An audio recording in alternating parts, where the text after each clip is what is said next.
खरं तर सगळ्यात पहिले मला एक गोष्ट सांगा, हिला बघून तुम्हाला कोणाची आठवण येते का? येत असेल तर नक्की सांगा, नसेल येईल तर राहू द्या. तर मित्रांनो नमस्कार, रंदे भैया शेळीपालन फार्मवरती स्वागत आहे. ही जी समोरची होंडा सिटी दिसते तुम्हाला, ही होंडा सिटी मी घरी पाळण्यासाठी स्पेशली आणलेली आहे. आता तुम्हाला माहिती असेल की आपल्याकडे पहिल्यांदी एक होंडा शेळी होती बघा. आता ती शेळी तर माझी खूप जवळची, आवडीची निवडीची, पण काय करावं, बघून बघून शोधून शोधून थकलो, पण तशी होंडा शेळी काही मला मिळेना झाली. अजूनही प्रयत्न चालू आहे, जर कुठं मिळाली मला त्या कलरची होंडा शेळी, त्या टाईपमधली चोपड्या रंगाची, 3-3 पिल्लं देणारी, त्या काशीची, त्या गाल्याची, मी 100% घेणार तुमच्या सर्वांसाठी आणि माझ्यासाठी. परंतु त्याच क्वालिटीची मला एक पाट वाटली बघा, त्याच्यामुळं मग मी एक पाट चांगल्या जबरदस्त रक्कम देऊन खरेदी केलेली आहे. तुम्हाला ती पाट किंवा शेळी मी दाखवतो आणि सांगतो की कशी आहे, काय आहे. आणि आपण आणलेल्या कोकरांची किंमत आहे बघा. आता कोकरं तर सध्या शेळ्यांमध्ये चरायला नाही आहेत, पण 10,500 रुपयामध्ये 2 कोकरं आणलेले मी. एक जो नर आहे लहाना तो 5,500 आणला आणि जी मोठी मादी आहे ती 5,000 आणली. तर 10,500 मला जोडी बसली. दोघांचंही वजन 10-12 किलोच्या आसपास आहेत. नर थोडा 8-10 किलोचा असेल, मादी 10-12 किलोची असेल. तर असं त्यांचं वजन आहे, जिवंत वजन. हां, तर चला तुम्हाला सांगतो मी बघा की काय काय नवीन मुद्दा आहे. तर हे बघा, ही जी होंडा सिटी आहे, ही होंडा सिटी मी आणलेली आहे स्पेशल पाळण्यासाठी. पहिलं पाट आहे, वाटत नाही पण हो, अजून लागवड केलेली नाही त्यामुळे पहिलं पाट आहे. आणि जबरदस्त हाईट, उंची वगैरे आहे, तिला चमक आहे. आणि आपल्याकडे आल्यानंतर आता 1 महिन्यानं तिला बघायचं किंवा मग 1 वर्षानं तिला बघायचं ती कशी बनते, कशी जबरदस्त बनते. पहिल्याच पाट आहे, अजून येलेली नाही, 6 दात झालेली आहे, 8 दात आता लवकरच करल. तिला आता लागवड करण्याचा विचार आहे. समोरच्या माणसानं आपल्याला म्हणजे चालून बोलून सांगितलं की एकतर गाभण निघल नाही तर खाली निघल, कारण बोकड बांधलेला होता. एखाद्या वेळेस लागली असेल तर सांगता येत नाही. किंवा मग तर आता 8 दिवसापासून आपल्या बोकडापाशी रात्रीच्या वेळेला मोकळी असते. एखाद्या वेळेस लागून निघाली असेल, जर गाभण नसेल तर, किंवा गाभण राहिली बी तर 1 महिन्याभराची ती गाभण असेल. तर ही क्वालिटी बघा शेळीची तुम्ही पहिले. जबरदस्त उंच पूर्ण हाडाची, काळ्या कलरमध्ये, प्युअर झेड ब्लॅकमध्ये काठेवाडी शेळी आहे. तिचा कलर, तिचे कातरलेले कान मला खूप आवडतात.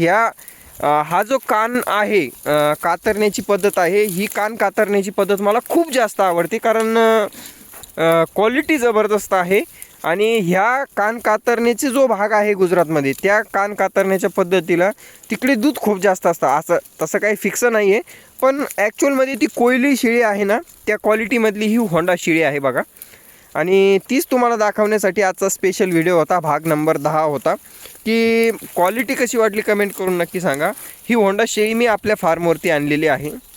रोख रक्कम किंमत मी तुम्हाला आज सांगून उपयोगी नाही, कारण मी तिच्या वाजवी किमतीपेक्षा जास्त किंमत तिला दिलेली आहे. बघू शकता तुम्ही, क्वालिटी बघू शकता, वाण बघू शकता.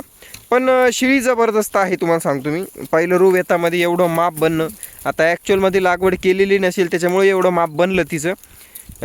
तिची कास वगैरे बघू शकता तुम्ही. हे बघा, अजून सडच लोंबत आहे आपल्या बॉयलरवानी. ज्या वेळेला मित्रांनो गाभण राहील, ज्या वेळेला दूध देईल, त्यावेळेला सांगाल मी कशी निघली, काय निघली. आता तर काय झाकली मोठ 1.25 लाखाची पहिलं रू घेतलेली आहे. हां, कोकरांची किंमत कळली, शेळीची किंमत कळली. आजच्या व्हिडिओमध्ये एक टॉपिक तुम्हाला सांगायचा होता की बघा, शेळी घ्यायच्या टायमाला घ्यायची कशी. कारण बरेच लोक मला म्हणतात की शेळी कशी घ्यायची रंदे भाया, कशी नाही. ह्या टॉपिकवर एक स्पेशल व्हिडिओसुद्धा येईल. पण मी कशी शेळी पाहून घेतली, किंवा मी का ही शेळी घरी ठेवण्यासाठी, कारण मी तर व्यापार करतो. मग रंदे भाया तुम्ही का ही शेळी घेतली. हे बघा, मी शक्यतो शेळी अशी आणतो. आता व्यापाराचा मोटिव्ह 2 असतात. व्यापाराचा मोटिव्ह असतो बघा, एक मोटिव्ह असतो व्यापाराचा, तो म्हणजे काय, याच्यातून आपल्याला 2 रुपये मिळावं म्हणून व्यापार करायचा, नाही तर मग रिकामी झकमारी करू नये, घर जाळून कोळशाचे दुकान टाकू नये. हा व्यापाराचा पहिला मुद्दा असतो. तर व्यापारामध्ये कसं करावं लागतं, एखादी चांगल्या क्वालिटीची शेळी व्यवस्थित किमतीत भेटत असली तर घ्यावी लागते, किंवा मग एखादी लई भारी क्वालिटी आहे तर तिला दाम देऊन ती शेळी घ्यावी लागते, जेणेकरून ती मालाचा मोल लोक करतात. काही काहींना नसते अक्कल, किंवा मग घ्यायची अनुभव नसतो, तर ते लोक काय 20,000ची घेतलेली शेळी पण 12,000 मागतात. पण ज्यांना खरा ओरिजिनल अनुभव आहे, ज्यांना क्वालिटी माहिती आहे, ते बरोबर दाम करतात. हां, दुसरी गोष्ट, शेळी घ्यायची कशी. हे बघा, माझा सगळ्यात पहिला मेन मुद्दा असतो, लंबी शेळी पाहिजे आणि उंच शेळी पाहिजे. मला लांबट आणि उंच शेळी खूप आवडते, जेणेकरून ती शेळी पुढं चालून पिल्लं जोरदार देईल आणि रप्पस पिल्लं देईल. घेरा पाहिजे शेळीला पोटाचा. आता बघू शकता खाली शेळी आहे, पण घेरा बघा तिच्या पोटाचा किती जबरदस्त आहे. आणि हा आता मी सध्या घेतलेला घेरा आहे. ज्या वेळेला ही शेळी माझ्याकडे पुढच्या वेताला बघायची, ह्या वेताला नाही. आता हे वेता येवं बी आता टिकून झालेल्यासारखंच आहे, किंवा लागली बी ती ह्या बोकडानंच लागली शक्यतो.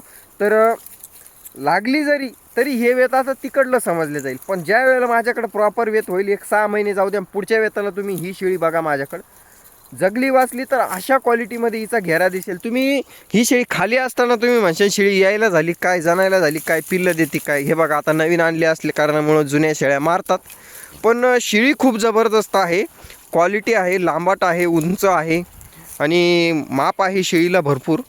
तर हा वाण कधी बघून घ्यायचा, लांब लचक उंच पूर्ण शेळी घ्यायची. वाण हा तिचा तुम्हाला लक्षात येऊन जायला पाहिजे. आता हे बघा ती होंडी आहे आणि ही पण होंडीच आहे, पण हिच्यात आणि तिच्यात फरक तोच आहे. ही बी 6 दात आहे, ती बी 6 दात आहे, पण तो लांब लचक उंच पूर्णपणा बघा, ती क्वालिटी बघा, तो वाण बघा. ही शेळी वावगी नाही, ही गोष्ट ध्यानात ठेवा, ही शेळी वावगी नाही, परंतु उत्पन्न देतेवेळी ही शेळी तुम्हाला कधीही तिच्यापेक्षा जास्त उत्पन्न देणार. कारण उंच पूर्ण जनावर जर दुधाला क्वालिटी असेल, पुन्हा एकदा टॉपिक ध्यानात ठेवा, जर दुधाला क्वालिटी असेल, नाही तर मग भरपूर मोठी शेळी पण भाकडे, ती लागत नाही, जनत नाही, दूध देत नाही, ती काय कामाची. पण तिला दूधही असेल, उंच पूर्ण असेल, सर्व गुण संपन्न असेल, ती शेळी तुमच्या कधीही कामाची. दुसरी क्वालिटी म्हणजे काय माहिती आहे का, शेळीची 2-2 पिल्लं देण्याची कॅपॅसिटी. आता काठेवाडी जातच अशी की ती आरामात 2 पिल्लं देते. माझ्याकडं आहे त्या शेळ्या तर देतात. काही काही लोक म्हणतात काठेवाडी शेळी काय कामाची नाही, एकच पिल्लू देते. अरे भाऊ तुम्ही शेळ्या घेत्या वेळीच 1-1 पिल्लूच्या घेतल्या, म्हणजे काय केलं, पहिलरू पाठी निवडून घेतल्या. आता पहिलरू पाठी 80 ते 90% एकच पिल्लू देतात, त्याच्यानंतर जाऊन पुढे 2-2, 3-3 पिल्लं ते देतात. आता हे जे माप बनेले ना, आता शेळी 2-2.5 वर्षाची असेल बघा ही पाठ. तर ही जी होंडी पाठ आहे, लाल गळ्यात लाल गांडा घातलेला आहे तिच्या, ही पाठ यायच्या टायमाला ॲटोमॅटिकली 2 पिल्लं देते तुम्हाला सांगतो. आणि आता हे बघा हे बी माप आहे. समोरची शेळी बघा केवढी आहे, तिच्या समोरची शेळी बघा केवढी आहे. तर ह्या शेळ्या खूप लांबाट उंचाट आणि उंच पूर्ण आहेत. यांना मित्रांनो तुम्हाला सांगतो मी क्वालिटी उतरतेच. आता ही शेळी आहे बघा, हिचं माप मीडियम आहे, पण हिचा जर खाऊपिऊ घातलं ना 2 पिल्लं इतकी जबरदस्त सांभाळते ही शेळी की एकच नंबर क्वालिटीमध्ये. असा विषय असतो बघा.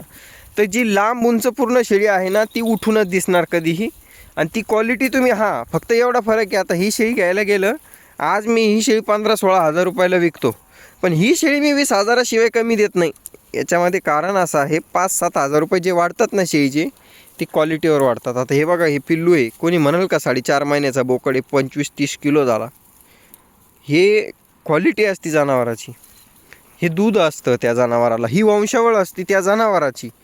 तर शेवटी जो वाण आहे तो वाणच असतो, जी क्वालिटी आहे ती क्वालिटीच असते असं तरी मला वाटतं.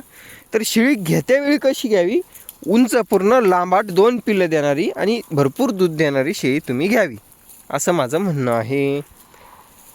तर आय होप तुम्हाला ही माझी नवीन होंडा सिटी आवडली असेल. हिचं नाव पण आपण होंडा सिटीच ठेवणार आहोत, जेणेकरून आपल्याला बरं वाटेल, कारण नाव चांगलं आहे तर बेस्ट आहे.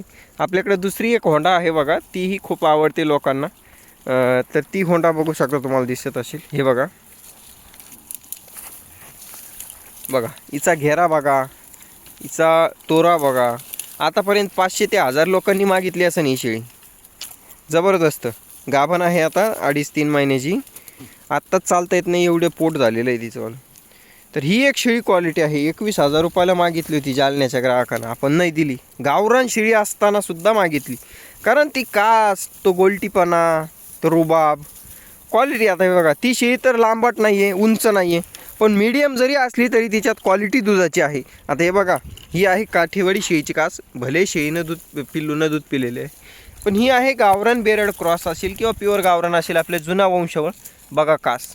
तर अशा वंशावळीच्या शेळ्या असेल ना तर त्याही चालतात, काहीच अडचण नाही. ही शेळी विक्रीसाठी नाही, पहिले सांगून येतो. आमच्या आत्याची शेळी आहे ती, एक शेळी आणि अजून एक शेळी दुसरी गावठी, अशा 2 शेळ्या आमच्या आत्याच्या आहेत, त्या आम्ही विकत नाही. आणि बाकीच्यात मग शेळ्या मी आता एक निवडून ठेवतो आहे. पुढच्या वर्षीपर्यंत माझ्याकडं दिवाळीला कमीत कमी 30 शेळ्या ह्या येण्यासाठी राहतील, म्हणजे यायला झालेल्या असतील, क्वालिटीमध्ये पिल्लं असतील तर त्याच्यासाठी मी सांभाळतो आहे. आतापर्यंत किती झाले आहे बघा. ही एक झाली, पुढची मुंगळी 2, ती जळकी 3, त्याच्यानंतर ही एक जन्नत 4, त्याच्यानंतर आता ही होंडी 5, त्याच्यानंतर ही बॉयलर राहील 6, त्याच्यानंतर ती पुढची राधाराणी 7, त्याच्यानंतर ती हरणी 8, त्याच्यानंतर पुढं ती एक आहे बघा आपली होंडाची मोठी पाठ अक्का 9, त्याच्यानंतर दूधगंगाची पाठ मळगंगा 10, आमच्या मम्मीची शेळी 11, आमची आत्याची शेळी 12, त्याच्यानंतर ही पलीकडची मोठ्या शिंगाची बकरी 13, ही एक होंडा 14, म्हणजे त्याच्यानंतर ही एक लाल अजून 2 भरोसे जर नेले ग्राहकांना ठीक, नाही तर मग घरी राहील ही एक 15, ही एक आंधळी शेळी मित्रांनो, पण दुधाला खूप जबरदस्त आहेत, ही एक 16, म्हणजे असं घरीच ठेवायचं असं काही फिक्स नाही आहे, पण शेळी जर राहिली तर मी ठेवू शकतो.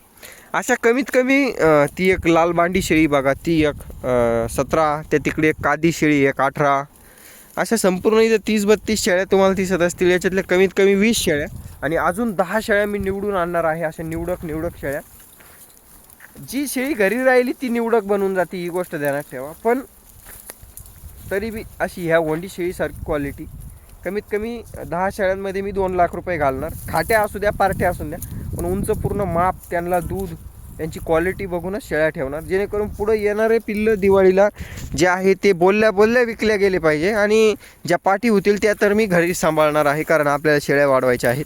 त्याच्यानंतर आता येणाऱ्या काळात मेंढीपालन तुम्हाला आपल्या फार्मवरती दिसेलच, ते तर मी चालता बोलता सांगतो आहे. ऑलरेडी आपल्याकडे 4 मेंढ्या आता झालेल्या आहेत. अजून येत्या आठवड्यामध्ये अजून 2-3 मेंढ्या, 4 मेंढ्या आपल्याकडे वाढेल. म्हणजे पुढच्या आठवड्यात, म्हणजे येणारे फेब्रुवारीच्या दुसऱ्या महिन्यामध्ये, दुसऱ्या हप्त्यामध्ये आपल्याकडे 8 मेंढ्या असतील. याचीसुद्धा मी तुम्हाला हे देतो. मेंढ्या म्हणजे बारीक कोकरं असतील, काय असतील ती, पण क्वांटिटीमध्ये 8 असतील बघा तुम्ही. तर असा विषय आहे. धन्यवाद व्हिडिओ पूर्ण बघितल्याबद्दल. Bye bye, love you all. उद्याचा व्हिडिओ इनब्रीडिंगवर येणार आहे, तर कृपया लक्ष देऊन व्हिडिओ बघायचा आहे. धन्यवाद, bye bye, love you all. आणि हो, एक कमेंट आली होती की रंदे भैया एक यूट्यूबर आहे जो की तुमच्याबद्दल असं बोलला की त्याला काय कळत नाही, क्वालिटीच्या शेळ्या त्याच्याकडे नसतात, 7-8 शेळ्या आहे आणि व्यापार करतो. तर त्याच्या आईचं तर मग आता मी काय बोलणार, त्याला जाऊ द्या. पण धन्यवाद सबस्क्रायबर माऊली, तुम्ही मला सांगितलं. दुसरी गोष्ट 52,000 सबस्क्रायबर्स कंप्लीट झालेले आहे. मनापासून धन्यवाद. लवकरच 1 लाखापर्यंत पोहोचवा, जेणेकरून आपली रंदे भैया शेळीपालन फार्मची फॅमिली अजून मोठी होईल. धन्यवाद, bye bye, love you all.